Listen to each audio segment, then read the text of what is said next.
Hello, dear aspirants. I'm your educator, Pratiksha Chauhan on Arpita Sharma classes, the platform where you get quality lectures for your UPSC CSE preparation.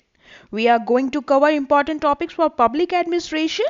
Before we start, here is a small announcement for you. An Academy Compact, the most competitive gamified UPSC CSE battle held on every Sunday 11 a.m. Enroll now for free.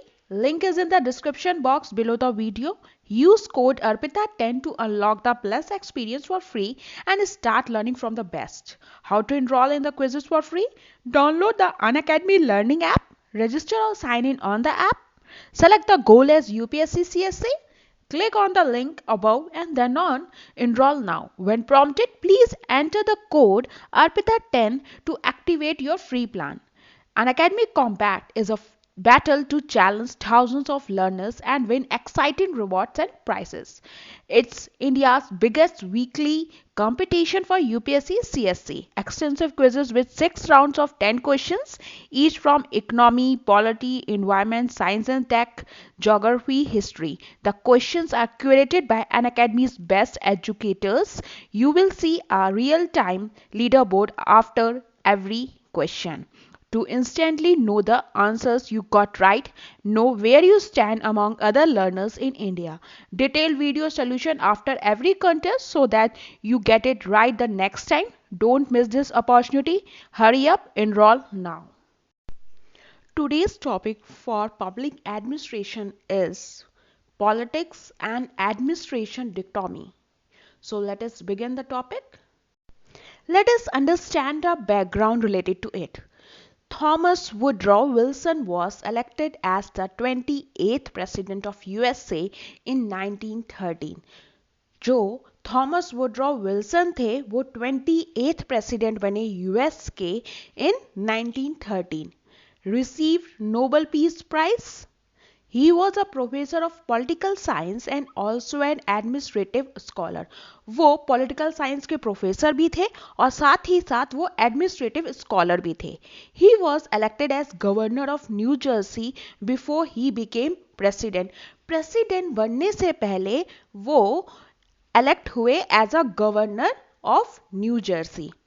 1887, Thomas Woodrow Wilson published an essay titled Study of Administration in Political Science Quarterly. 1887 में Thomas Woodrow Wilson ने एक ऐसे अपना publish किया जिसका नाम था study of administration, जो कि पॉलिटिकल साइंस में क्वार्टरली था. अब this essay laid the foundation for studying public administration systematically as a separate discipline, separating it from political science.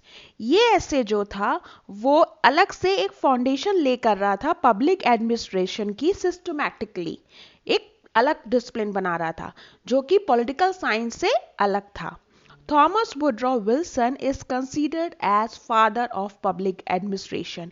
Introduced the concept of political administration dichotomy. जो Thomas Woodrow Wilson थे वो father of public administration कहे जाते हैं. Introduce किया था उन्होंने concept of politic administration डिकोटॉमी, जो कि आज का टॉपिक है. Frank J. Goodnow is called the father of American public administration. और father of American public administration कौन था? Frank J. Goodnow. और जो father of public administration कौन है? Thomas Woodrow Wilson. According to Wilson, politics and administration were two separate spheres.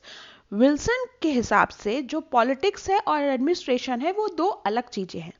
While politics concerned itself with the formulation of laws and policies, उनके हिसाब से ये है कि जो पॉलिटिक्स है वो फॉर्मुलेशन होता है लॉ एंड पॉलिसीज का. It was the administration responsibility to implement them.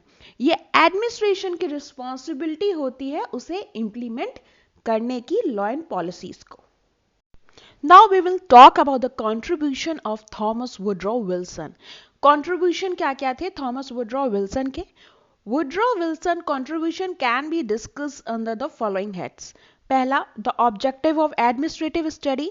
दूसरा, history of the study of the administration. Third is importance of the development of a science of administration. Fourth is politics administration dichotomy, that is important foundation of understanding public administration. ये जो politic administration डिक्टोमी है वो एक important foundation है जिससे हम public administration को और अच्छे से समझते हैं. Relationship between public opinion and administration, indisciplinability of the civil service. Now we will understand the Wilson's views on politics and administration. Wilson was one of the initial proponents of the dichotomy between politics and administration. जो Wilson है वो एक important initial proponent है डिक्टोमी के, जो कि politics और administration के बीच का है. और in this context, he argued the field of administration is the field of business. It is removed from hurry and strife of politics. उन्होंने आर्ग्यू किया ये जो फील्ड ऑफ एडमिनिस्ट्रेशन है वो एक बिजनेस फील्ड है जिसे कि जल्दबाजी में हटाया गया है और पॉलिटिक्स से स्ट्राइफ कर दिया गया है, रिमूव कर दिया गया है. He believed administration becomes the casualty in political conflicts and wanted administration to play just an instrumental role in implementing policies with the efficiency of business organization. वो बिलीव करते हैं कि जो एडमिनिस्ट्रेशन है वो एक कैजुअलिटी बन गया है पॉलिटिकल कॉन्फ्लिक्ट्स का, और वो ये चाहते थे कि administration should play just an instrumental role play कर रहा है एडमिनिस्ट्रेशन, और जो कि पॉलिसीज को इंप्लीमेंट कर रहा है with the efficiency of business organization. In his essay ही quoted administration can't be divorced from its connection with branches of public law without being distorted and robbed of its true significance. उन्होंने अपने ऐसे में ये coat किया कि जो administration है उसे अलग नहीं किया जा सकता है जिससे उसका कनेक्शन जो है उस पब्लिक लॉ की ब्रांचेस से है, जो कि डिस्टॉर्ट ना हो और उसे रॉब ना किया जा सके, जो कि उसकी ट्रू सिग्निफिकेंस है, जो ट्रू इंपॉर्टेंस है. अब आता है those permanent and deep principles of politics are its foundation. ये जो परमानेंट और डीप प्रिंसिपल्स हैं पॉलिटिक्स के वो उसकी फाउंडेशन ले करते हैं या रखते हैं फाउंडेशन को. He observe administration should be kept away from political interference and political patronage. At the same time, administration should not lose sight over the values of political theory. In this context, he observed bureaucracy can exist only where the whole service of the state is removed from the common political life of the people. Its chiefs as well as its rank and file, its motive, its objects, its policy, its standards must be bureaucratic. उन्होंने ये observe किया जो administration है उसे अलग रखा जाए political interference से और पॉलिटिकल पैट्रोनेज से. वहीं पे सेम टाइम पर एडमिनिस्ट्रेशन है वो अपना मेन विजन, मेन वैल्यू जो है पॉलिटिकल थ्योरी की उसे लूज ना करे. In this context he also observe, उस कॉन्टेक्स्ट में उन्होंने ये भी ऑब्जर्व किया कि ब्यूरोक्रेसी जो है वो एग्जिस्ट तभी करती है जब होल सर्विस होती है स्टेट की जो कि रिमूव ना हो from the common political life of the people. इस chiefs as well as rank and file, इस मोटिव्स, इस ऑब्जेक्ट्स, इस पॉलिसी, इस स्टैंडर्ड्स जो भी हैं वो ब्यूरोक्रेटिक होने चाहिए. For Wilson public administration was much more than technical detail. जो उन विल्सन के हिसाब से जो पब्लिक एडमिनिस्ट्रेशन है वो ज़्यादा से ज़्यादा टेक्निकल डिटेल है और it was to be conducted in a political context, और इसे पॉलिटिकल कंटेक्स्ट में कंडक्ट किया जाए. Thus he treated politics and public administration as two sides of coin. उन्होंने पॉलिटिक्स और पब्लिक एडमिनिस्ट्रेशन को कॉइन के दो हिस्सों की तरह देखा. Now comes the politics and public administration dichotomy, dividing politics and administration. ये जो politics and public administration dichotomy है वो politics और administration को divide या differentiate करता है. अब समझते हैं इन दोनों के बीच के डिफरेंशिएशन को, पॉलिटिक्स और एडमिनिस्ट्रेशन के बीच के डिफरेंशिएशन को. पहला है पॉलिटिक्स में deals with the expression of the will of the people. ये डील करता है एक्सप्रेशन जो होते हैं विल ऑफ द पीपल के. Administration deals with the execution of the will of the people. जो ये डील एडमिनिस्ट्रेशन है वो डील करता है एग्जीक्यूशन जो करता है विल ऑफ द पीपल का. अब पॉलिटिक्स जो है deals with politicians, administration deals with civil servants. Politics, one become politician by his popularity either through positive or negative popularity. Positive popularity, example Sonia Gandhi. Negative popularity, example फूलन देवी. अब जो politician होते हैं वो popularity से बनते हैं, वो चाहे पॉजिटिव हो सकता है, नेगेटिव पॉपुलरिटी भी हो सकता है. अब एडमिनिस्ट्रेशन जो होता है, one become civil servants by his intelligence. Politics, one becomes politics और पॉलिटिशियन थ्रू इलेक्शन. जो पॉलिटिशियंस होते हैं वो इलेक्शन के द्वारा चुने जाते हैं. Administration one become civil servant through selection. जो सिविल सर्वेंट्स होते हैं वो उनका सिलेक्शन होता है, जैसे you are giving an UPSC exams. Politics, prior training is not given to politician. Politicians को कोई भी ऐसी ट्रेनिंग नहीं दी जाती है. But in case of administration, civil servants are professionals. Politics, power is the center of study in politics. That is process of capturing and retaining power. Administration, running administration successfully is the central focus here. इनका central focus कौन सा होता है administration का? वो run कर सके administration को अच्छी तरीके से. अब पॉलिटिक्स का क्या है? जो पावर है जो है वो सेंटर ऑफ स्टडी होता है पॉलिटिक्स में, जो कि प्रोसेस होता है कैप्चरिंग और रिटेनिंग पावर का. अब आता है study of administration. According to Woodrow Wilson, the primary objective of administrative study is to discover what a government can do and to discover how it could be coned in better manner.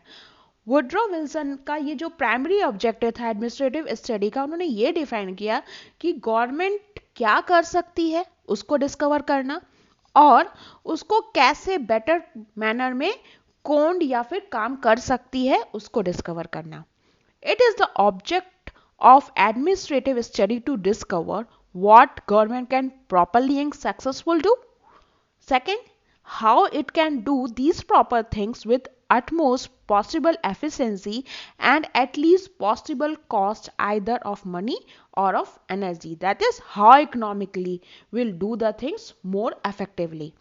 अब जो objective या administrative study का था, ये discover करना था कि government जो है वो कैसे प्रॉपरली और सक्सेसफुली काम को कर सकती है और कैसे प्रॉपर थिंग्स को पॉसिबल एफिशिएंसी वे से कर सकती है और कैसे इकोनॉमिकली उन चीज़ों को मोर इफेक्टिवली कर सकती है.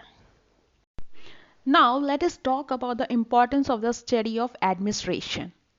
Wilson postulated that prior to the 18th century, the activities of the government were not as complex as they were in the 19th century. Wilson ने ये कहा कि जो एक्टिविटीज़ थी गवर्नमेंट की वो उतनी कॉम्प्लेक्स नहीं थी 18th सेंचुरी में जितनी वो 19th सेंचुरी में कॉम्प्लेक्स हुआ करती थी. Political scientists during framed the constitution for various countries and the administrative system implemented them without any problem. Political scientists जो थे जिन्होंने अपना कॉन्स्टिट्यूशन फ्रेम किया और वेरियस कंट्रीज का जो कॉन्स्टिट्यूशन था फ्रेम हुआ और एडमिनिस्ट्रेटिव सिस्टम जो इम्प्लीमेंट हुआ उसमें कोई भी प्रॉब्लम नहीं आई.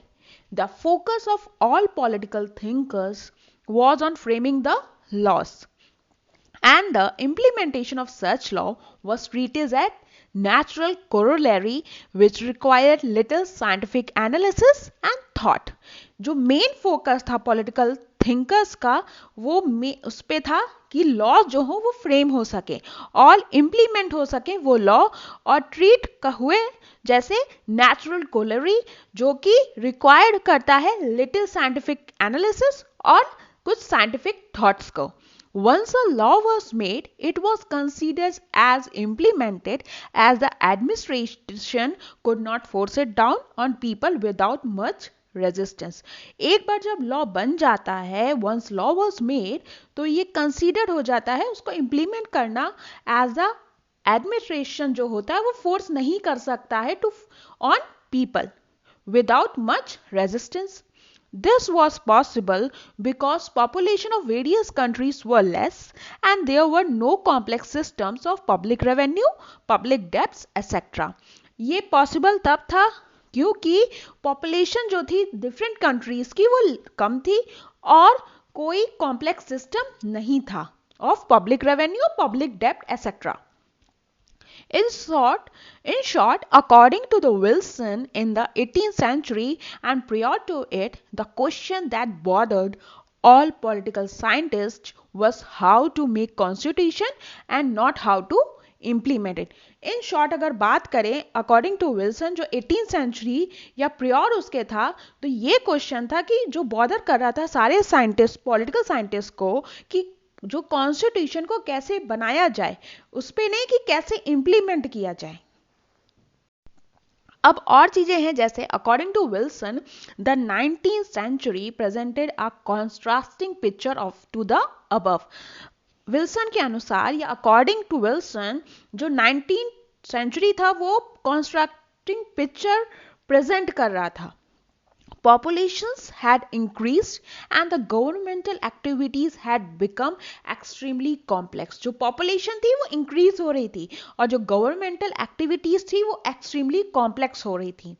The advent of an industrial society had thrown up problems of an extremely complex nature which the government was expected to solve. जो advent था industrial society का वो प्रॉब्लम्स में था जो कि एक्सट्रीमली कॉम्प्लेक्स नेचर का था, जिससे गवर्नमेंट जो ये एक्सपेक्ट किया जा रहा था गवर्नमेंट से कि उसे वो सॉल्व करे. Added to this was a concept of welfare state which required the government to enter into almost every field of human endeavor.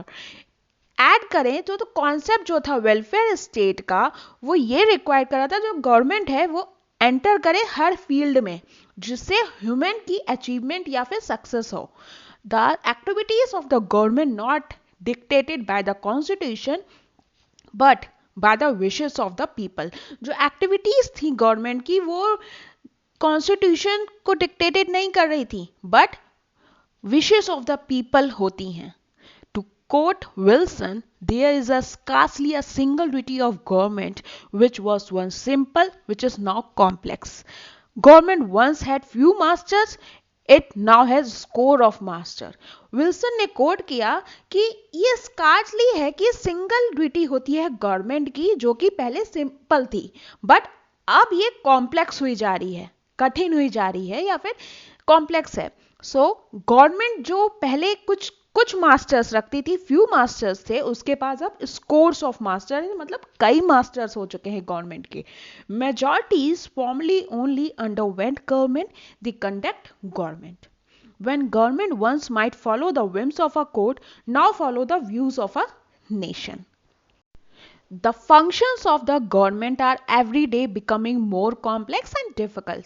They are also vastly multiplying in number. जो function था government का वो दिन पे दिन every day वो complex हुआ जा रहा था, difficult हुआ जा रहा था और vastly वो multiplying in number हो रहा था, मतलब increase हो रहा था उसका number. Administration is everywhere putting its hands into new undertaking. जो एडमिनिस्ट्रेशन था वो हर जगह था, वो हर जगह अपना हाथ डाला था चाहे वो न्यू अंडरटेकिंग्स क्यों ना हो. According to Wilson, such an environment where the government is omnipresent and omnipotent had brought about a situation where not only framing a constitution, making laws was difficult, but implementing the constitution, implementing laws was even more difficult and complex.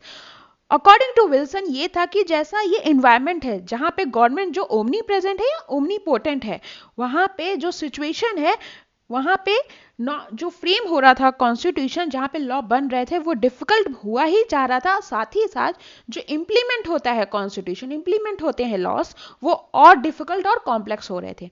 To quote Wilson, it is getting to be harder to run constitution than to frame one.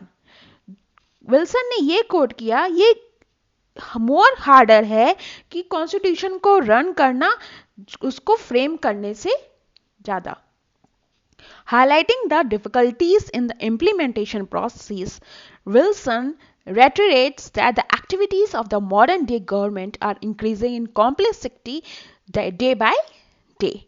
Every day, the government discovers new functions thrust upon it by the environment and is compelled to discharge these functions with efficiency. Due to such an amorphous nature of function, practicing administrator finds it extremely difficult to comprehend the various facets of his job. Such a situation, according to Wilson, demands support from intellectuals in the form of systematic study of administration. जैसी situation में Wilson के according जो demand support होती है intellectual की in the form of systematic study of administration होती है there should be a science of administration which shall seek to straighten the parts of government to make its business less unfuseness, like to strengthen and purify its organization and to crown its dutifulness. Now, let us understand about public administration. Wilson described public administration as detailed and systematic execution of public law. Every particular application of general law is an act of administration. He further says administration is the most obvious part of the government. It is the government in the action. It is the execution, the operative, the most visible side of the government. So it is all about the politics and administration dichotomy. So thank you.